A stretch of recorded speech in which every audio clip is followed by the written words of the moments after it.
الحمد لله رب العالمين والصلاة والسلام على أشرف الأنبياء والمرسلين قال تعالى في كلامه المجيد فإن لم تجدوا ماء فتيمموا صعيدا طيبا فامسحوا بوجوهكم وأيديكم منه صدق الله العظيم. آج کی مجلس، آج کی نشست فقہی مسائل پر مشتمل.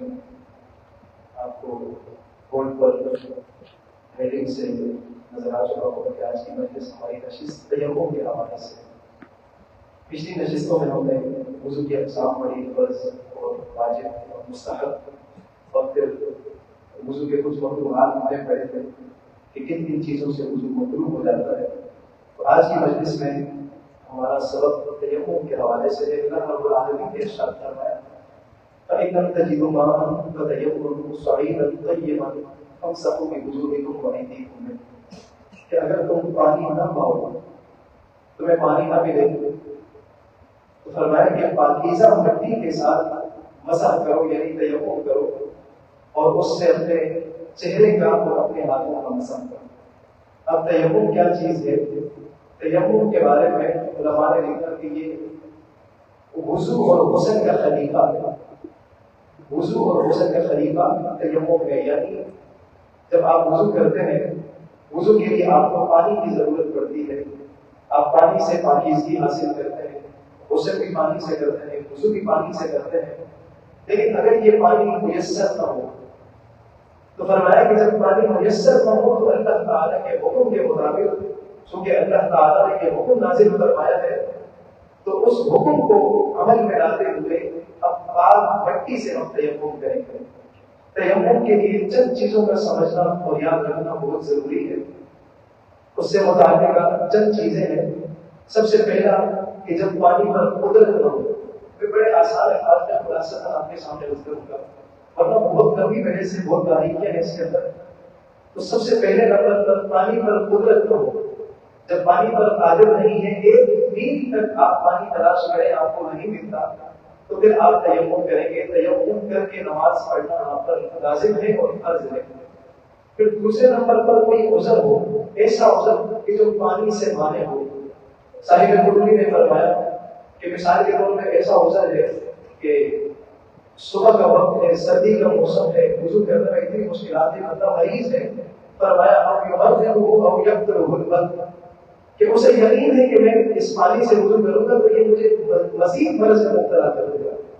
اسے یقین ہو کہ میں اس پانی سے وضو کروں گا تو یہ شاید ممکن ہے میری موت کا سبب بن جائے.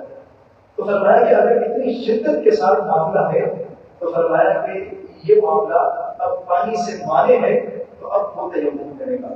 تو ان صورتوں میں فقہائے کرام نے لکھا کہ وہ تیمم کرے گا. اب تیمم کے لیے سب سے پہلے تو یہ سمجھنا ضروری ہے کہ تیمم میں کیا چیزیں اہم ہیں. نمبر ایک، تیمم کے فرائض. تیمم کے فرائض میں 3 چیزیں ذکر ہیں.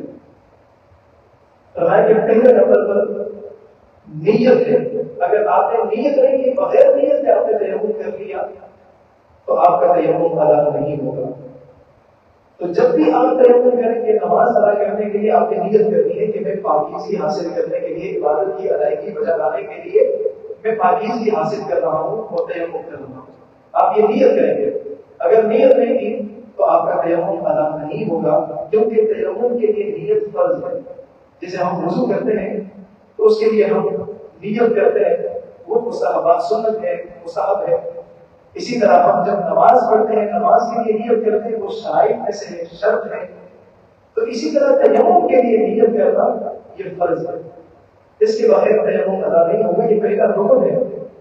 پھر دوسرے نمبر پر دوسرا فرض ہے پورے منہ کا مسح کرنا. جس طرح وضو کے اندر ہم ایک کان کی لو سے دوسرے کان کی لو تک اور پیشانی کے بالوں سے تھوڑی کے نیچے تک پورا حصہ دھوتے ہیں، اسی طرح ہم نے تیمم کے اندر پورا مسح کرنا ہے. یہ دوسرا فرض ہے. اگر تیمم کرتے ہوئے مسح کر رہے ہیں اور مسح میں کوئی ایک چھوٹا حصہ رہ گیا، تھوڑا بہت حصہ رہ گیا، ایک بار کے برابر حصہ رہ گیا، تو تیمم ادا نہیں ہوگا اور فرض ادا نہ ہونے کی وجہ سے ہم عبادت کرنے کے قابل نہیں ہوں گے جب تک کہ تیمم مکمل صحیح طور پر ادا نہ کریں. پھر تیسرے نمبر پر دونوں ہاتھوں سمیت مسح کرنا، دونوں ہاتھوں کا. اب جس طرح اللہ تبارک و تعالیٰ نے وضو کے بعد میں ارشاد فرمایا کہ اپنے دونوں ہاتھوں کو ادھر مراکتے کونیوں سمیت دھو لو. تو اسی طرح اس میں یعنی تیمم کے اندر بھی یہ لازم ہے کہ جب آپ تیمم کریں گے تو اس کے لیے آپ نے یاد رکھنا ہے کہ جس طرح وضو میں کونیاں شامل ہیں اسی طرح تیمم کے مسح میں بھی دونوں ہاتھ کی کونیاں شامل ہیں. اگر یہ نہ ہوا یعنی کونیاں رہ گئی یا کوئی حصہ رہ گیا تو فرض ادا نہیں ہوگا. یہ تین فرائض ہیں. نمبر 1 نیت، نمبر 2 پورے منہ کا مسح کرنا، چہرے کا مسح کرنا، نمبر 3 دونوں ہاتھ کونیوں سمیت مسح کرنا. یہ تین فرائض ہیں تیمم کے لیے. اب تیمم کے لیے مزید کیا سیکھنا ہے؟ یہ یاد رکھنا ہے کہ تیمم کس چیز سے کیا جائے، کس چیز سے ہم تیمم کے ذریعے پاکیزگی حاصل کریں. تو اس کے لیے فقہاء کرام نے ایک مختصر سا اور آسان سا ایک فارمولہ بتایا. فرمایا کہ جو چیز زمین کی جنس سے ہے اس سے آپ تیمم کر سکتے ہیں. اب جو چیز بھی زمین کی جنس سے ہے، مثال کے طور پر مٹی ہے، ریت ہے اور پتھر ہے، اسی طرح بہت ساری چیزیں جو زمین سے نکلتی ہے، خاص کشمیر جو زمین کا حصہ ہے، تو فرمایا کہ اس سے آپ تیمم کر سکتے ہیں، اس سے پاکیزگی حاصل کر سکتے ہیں. اب اس کا ایک آسان سا حل انہوں نے فرمایا کہ آپ کو یہ کیسے پتہ چلے گا کہ یہ زمین کی جنس سے ہے، آپ کو کیسے اندازہ ہوگا؟ تو فرمایا کہ جو آگ میں جلانے سے ہاتھ نہ لگے اور فرمایا کہ پگھلے نہیں، نرم نہ ہو، وہ زمین کی جنس سے ہے. مثال کے طور پر مٹی، ریت، پتھر، اس کو جب ہم پگھلاتے ہیں تو یہ پگھلتا نہیں ہے، یہ راگ نہیں بنتا، یہ نرم نہیں ہوتا. تو فرمایا اس طرح کی جتنی بھی چیزیں ہیں اس سے آپ تیمم کر سکتے ہیں جو پگھلے نہیں، نرم نہ ہو اور راگ نہ ہو. پھر اس کے بعد تیسری چیز جو ہماری یاد کرنے کی اور سمجھنے کی ہے وہ ہے تیمم توڑنے والی چیزیں. وہ کون سی چیزیں جس سے تیمم ٹوٹ جاتا ہے؟ ان میں سے سب سے پہلی بات تو یہ کہ جن جن چیزوں سے وضو اور غسل ٹوٹتا ہے انہی چیزوں سے تیمم فاسد ہو جاتا ہے. لیکن تیمم ٹوٹ جاتا ہے. اب اگر عبادت کا وقت آ رہا ہے تو ہم نئے سرے سے تیمم کریں گے. اب تیمم میں دوسری چیز اضافی کیا ہے؟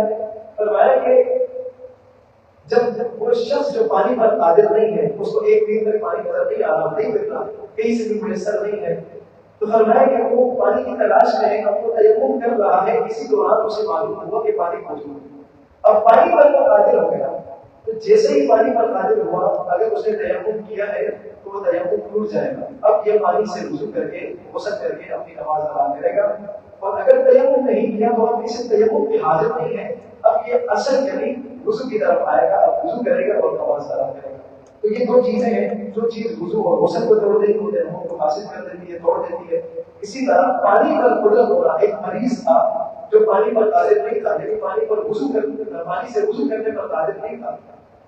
اسے معلوم تھا کہ یہ مجھے نقصان پہنچائے گی، اگر میں وضو کروں گا تو یہ پانی میرے جسم میں پیپ کا ذریعہ بن جائے گی اور تھوڑے بڑے زخم کا ذریعہ بن جائے گی اور پھر اس سے نقصان شدید ہوگا. تو فرمایا کہ ایسا شخص اچانک ٹھیک ہو گیا. اب وہ ٹھیک ہوا چونکہ زخم کی وجہ سے، عذر کی وجہ سے وہ تیمم کے لیے تیار تھا، تیمم کر رہا تھا، پانی سے وہ اپنے آپ کو روک رہا تھا. تو جیسے ہی وہ ٹھیک ہوگا، صحت مند ہوگا، تو اس پر لازم ہے کہ اب وہ پانی سے وضو کر کے نماز ادا کرے. تو یہ چند چیزیں ہیں ان میں سب سے پہلے تو ہم نے یہ یاد رکھنا ہے کہ تیمم یہ وضو کا خلیفہ ہے، غسل کا خلیفہ ہے. جب وضو نہ ہو، غسل نہ ہو اور ایسی صورت میں پانی آپ کو نظر نہیں آ رہا، میسر نہیں ہے یا کوئی عذر ہے، پانی استعمال نہیں کر سکتے، تو تیمم کریں گے. اب تیمم کن چیزوں سے کرنا ہے؟ وہ جو زمین کی جنس سے ہو. اور کن چیزوں سے تیمم فاسد ہوتا ہے؟ جو وضو اور غسل کو فاسد کر توڑ دیتی ہے. اور پانی پر قادر ہونا بھی تیمم کو توڑ دیتا ہے. اور تیمم میں کیا کیا چیزیں ہیں؟ نمبر 1 فرائض میں سب سے پہلے نمبر پر فرض ہے نیت، دوسرے نمبر پر ہے پورے چہرے کا مسح کرنا، اور نمبر 3 دونوں ہاتھوں کا کونیوں سمیت مسح کرنا. یہ فرائض ہیں. اب طریقہ جو فقہاء کرام نے لکھا ہے کہ تیمم کیسے کیا جائے، تیمم کا طریقہ کیا ہے؟ تیمم میں سب سے پہلے آپ پاکیزہ مٹی حاصل کریں. سب سے پہلے پاکیزہ مٹی حاصل کریں گے، اور جب آپ کو مٹی میسر ہو جائے پھر آپ نیت کریں گے کہ میں پاکیزگی حاصل کرنے کی نیت کرتا ہوں، نماز کی ادائیگی کے لیے، عبادت کی ادائیگی کے لیے پاکیزگی کی نیت کرتا ہوں، مٹی کے ذریعے سے تیمم کی نیت کرتا ہوں. آپ کی نیت کریں گے اور پھر اس کے بعد اپنے دونوں ہاتھوں کو زمین پر رکھیں گے. اپنے دونوں ہاتھ زمین پر رکھیں گے، استقبال اور استقبال یعنی آگے لے کر جائیں گے اور پیچھے لے جائیں گے. یہ طریقہ فقہاء کرام نے ہوتا ہے. فرمایا کہ جب آپ مٹی پر ہاتھ رکھیں گے تو آگے لے جانا اور پھر اسے پیچھے لے کر آنا یہ سنت ہے. جس طرح آپ نے تیمم کی فرائض پڑھی اسی طرح یہ سنتیں بھی ہے اس میں. تو آپ آگے اور پیچھے لے کر جائیں گے. اس کے بعد اگر مٹی زیادہ لگی تو اس کو جھاڑ دیں. اگر مٹی زیادہ نہیں لگی ضروری نہیں ہے کہ مٹی میں دست پر ہو جائے پھر آپ اس مٹی کو اپنے چہرے پر لگائیں. تو آئے کرام نے دیکھا کہ اگر مٹی زیادہ لگی تو اسے جھاڑ دیں.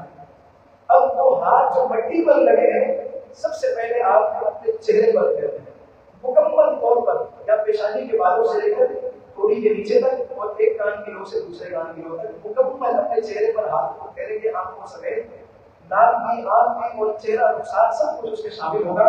پھر اس کے بعد جب ایک مرتبہ آپ نے یہ عمل دہرا لیا تو آپ کا دوسرا فرض ادا ہوگا.